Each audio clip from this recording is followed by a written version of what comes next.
Pemerintah melaporkan perkembangan kasus COVID-19 di Indonesia yang bertambah 5.720 kasus pada hari ini.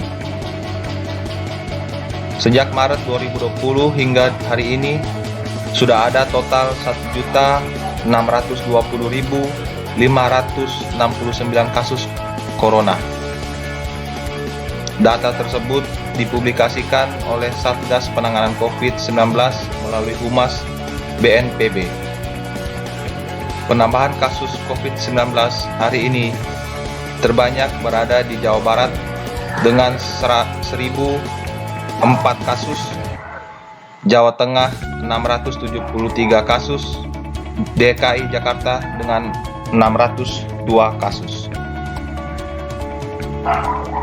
Selain itu, pemerintah melaporkan ada 2 provinsi dengan penambahan kasus COVID-19 di bawah 10 kasus, 1 provinsi dengan tidak ada penambahan. Ketiga provinsi tersebut adalah Sulawesi Utara 1 kasus, Sulawesi Tenggara 1 kasus, Gorontalo 0 kasus. Kemudian pemerintah juga melaporkan kabar baik terkait 7.314 pasien yang sudah sembuh. Hari ini pasien yang sembuh terbanyak berada di Jawa Barat dengan 2.308 kasus, Jawa Tengah 2.082 kasus, Jakarta 573 kasus. Namun, meski demikian, pemerintah juga melaporkan kabar kurang baik terkait penambahan 230 pasien yang meninggal dunia akibat virus corona. Hingga hari ini, total sudah ada 44.007 orang yang meninggal dunia akibat virus corona.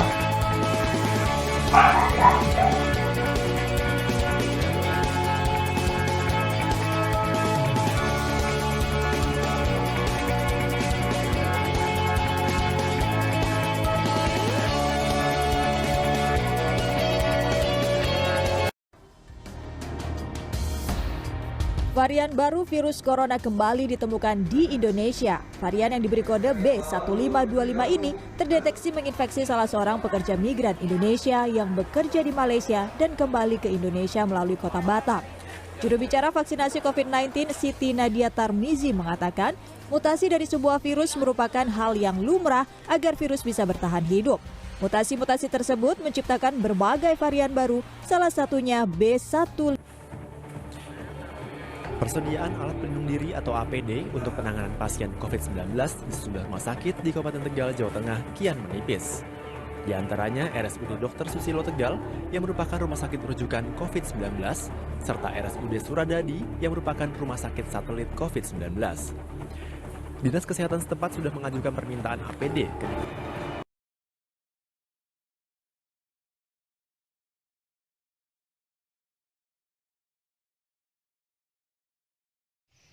di semua sarana pelayanan kesehatan di Indonesia, baik di puskesmas, rumah sakit, dan di tempat lainnya, banyak mengalami kekurangan APD yang memadai. Misalnya, masker bedah, masker N95, kacamata pelindung, baju hazmat, dan juga sepatu boot. Jadi, diharapkan semua stakeholder dari pemerintah maupun swasta yang bisa membantu untuk menyiapkan alat pelindung diri untuk tenaga medis yang memadai, sehingga pelayanan kesehatan COVID-19 ini bisa berjalan secara maksimal, sehingga tenaga medis tidak tertular ataupun menularkan kembali COVID-19 ini kepada pasien ataupun masyarakat lainnya. Salah satu dampak COVID-19 terhadap sumber daya manusia yaitu kasus pengangguran yang semakin meningkat. Akibat itu, semua pelonjakan kasus kriminalitas menjadi hal lumrah bagi mereka yang harus berjuang demi bertahan hidup. Tapi di sisi lain, pemerintah juga menerapkan protokol kesehatan dan fase new normal dengan tujuan untuk memutuskan tali penyebaran COVID-19 dan memulihkan perekonomian. Solusi dari dampak tersebut yaitu pemerintah sekiranya menyediakan lapangan kerja bagi masyarakat atas hak setiap warga negara akan pekerjaan dan penghidupan yang layak. Pandemi COVID-19 memberi dampak amat besar pada sektor ekonomi dan sosial di dunia, termasuk Indonesia. Pengamat kebijakan publik dan pelaku bisnis Saiful menyebut ada 3 dampak besar pandemi COVID ini bagi perekonomian nasional. Dampak yang pertama menurutnya adalah melemahnya konsumsi rumah tangga atau melemahnya daya beli. Ekonomi itu akan naik apabila daya serap atau daya belinya tinggi. Pasar yang sukses dalam menciptakan regulasi itu adalah pasar yang mampu menciptakan daya beli yang tinggi, karena regulasi daya beli itu memberikan pengaruh sekitar 60% terhadap naiknya sebuah ekonomi. Ungkap Saiful dalam talk show virtual bertajuk Ngobrol Bareng Live, mengusung tema dampak COVID-19 bagi perekonomian negara. Di Radio Muara Jakarta belum lama ini. Dampak kedua dikatakannya adalah bahwa pandemi COVID-19 ini menimbulkan adanya ketidakpastian kapan akan berakhir. Sehingga di bidang investasi juga ikut melemah dan berimplikasi terhadap berhentinya sebuah usaha. Kita analisis teman-teman, kita pelaku usaha di bidang warteg, contohnya transportasi, traveling, mungkin juga para dunia seniman, musisi, artis dangdut, dan lain-lain. Sehingga hal seperti itu mengacu kepada pemberhentian beberapa karyawan alias PHK dan sebagainya. Lanjutnya, sedangkan dampak yang ketiga yakni pelemahan ekonomi sehingga menyebabkan harga komoditas turun. Akibatnya dampak tersebut pemerintah telah melakukan tindakan cepat. Program vaksinasi, ada program pemulihan ekonomi nasional BLT, bantuan modal usaha UKM dan UMKM.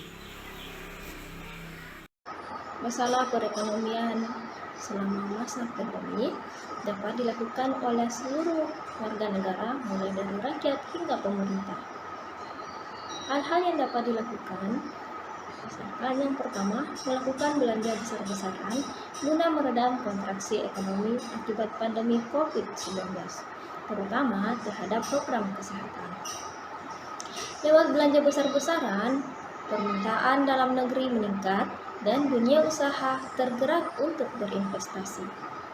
Hal kedua, sektor swasta dan UMKM harus dipulihkan dengan stimulus dengan salah satu cara yaitu memberikan bantuan berupa insentif dunia usaha. Nah, cara yang ketiga, alokasi dana untuk program kesejahteraan keluarga, yaitu contohnya program Keluarga Harapan atau PKH, BLT, dana desa, atau lainnya. Hal ini pun sudah berjalan. Kemudian yang keempat, menciptakan lapangan pekerjaan agar perekonomian terus berjalan, termasuk menumbuhkan home industry dan pemasaran sistem online. Hal yang kelima adalah vaksinasi, di mana dengan adanya vaksinasi ini dapat meminimalisir jumlah penderita COVID, sehingga dapat menurunkan pengeluaran untuk biaya kesehatan. Sedangkan cara yang lain yang juga dapat dilakukan adalah taat bayar pajak. Ini untuk fasilitas kita semua. Prinsipnya adalah bagaimana meningkatkan pendapatan dan meminimalisir pengeluaran untuk kestabilan keuangan negara dan kesejahteraan rakyat. Meski ini di masa kekinian dunia mengalami wabah penyakit corona atau COVID-19 khususnya di negara kita, di negara Indonesia, sudah terjangkit dan mewabah di seluruh lapisan masyarakat. Oleh karena itu, diharapkan masyarakat ngeh dan sadar atas kejadian ini, karena setiap lapisan akan mendapatkan dan akan tertular. Oleh karena itu, di sisi seni budaya atau sosial budaya, masyarakat kita sudah terbiasa berkumpul, bermusyawarah bersama untuk menyatukan pendapat. Namun dalam sisi kesehatan diharapkan jangan berkumpul karena akan menularkan satu sama lainnya. Oleh karena itu, kegiatan keagamaan seperti ini diharapkan jangan dilakukan karena ada pembatasan kegiatan masyarakat atau PKM. Oleh karena itu, diharapkan sekarang masyarakat, pemerintah, dan seluruh stakeholder bersatu bersama-sama untuk menyadarkan diri, tidak berkumpul, berkerumun, bersatu, dan harapkan tinggal di rumah untuk memutus rantai COVID-19. Makna pandemi COVID-19 secara sosial budaya dalam penanganan virus corona masih terdapat disinformasi yang terjadi di masyarakat, baik dari sisi etnisitas, jarak, dan bahasa, serta seksisme yang beredar di masyarakat melalui media sosial. Pertanyaannya, bagaimana saat menghadapi pandemi dan akan tersentuh bila mana ada masyarakat sekitar yang terkena pandemi? Solusinya adalah warga negara yang baik harus mengikuti anjuran pemerintah yang menegaskan untuk tetap beraktivitas, tetap di dalam rumah atau bekerja di rumah, dengan istilah stay at home. Dengan menggunakan IT atau informasi teknologi untuk mendapatkan informasi-informasi tentang penanganan COVID-19 dan cara pencegahannya supaya virus COVID tidak menyebar kemana-mana, dan apabila ada masyarakat yang ada di sekitar kita sudah terkena atau terjangkit virus corona, maka sebaiknya kita harus menghubungi pihak kesehatan untuk menanganinya. Assalamualaikum warahmatullahi wabarakatuh. Siapa yang tidak mengetahui tentang pandemi COVID-19, virus yang menjangkit Indonesia dan juga seluruh masyarakat dunia di akhir-akhir ini, di mana sudah menjadi permasalahan global yang harus segera diatasi karena intensitas dampak negatif dirasakan oleh semua aspek kehidupan dan lini masyarakat.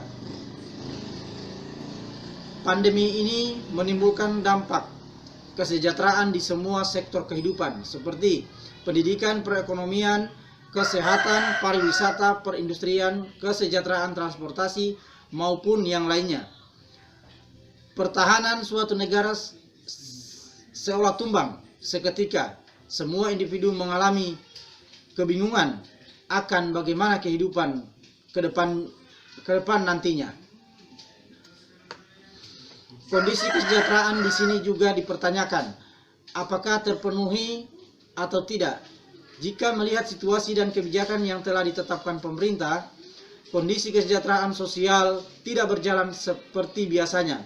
Terlihat dari sisi sosial yang dibatasi, lalu terganggunya kesehatan mental individu di atas kecemasan dan stres akan terjangkitnya virus tersebut. Terpenuhi atau tidaknya kebutuhan sehari-hari yang ada, ataupun bantuan sosial yang telah diberikan pemerintah sesuai sasaran atau tidak. Terima kasih. Assalamualaikum warahmatullahi wabarakatuh. Dalam masa pandemi COVID-19 yang tengah kita hadapi sekarang ini, pasti banyak menimbulkan masalah yang dihadapi oleh masyarakat. Dan masalah yang sering dihadapi oleh masyarakat salah satunya adalah masalah di bidang kesejahteraan masyarakat. Nah, oleh karena itu, dengan adanya masalah kesejahteraan masyarakat ini, di sini dibutuhkan peran pemerintah dalam menanggulangi masalah tersebut. Adapun peran pemerintah yang akan dilaksanakan adalah pemerintah melakukan atau melaksanakan program-program seperti program perlindungan dan jaminan sosial, program rehabilitasi sosial, program pemberdayaan sosial, dan program penanganan fakir miskin. Dalam melaksanakan program perlindungan sosial, dilaksanakan melalui bantuan sosial dan advokasi sosial.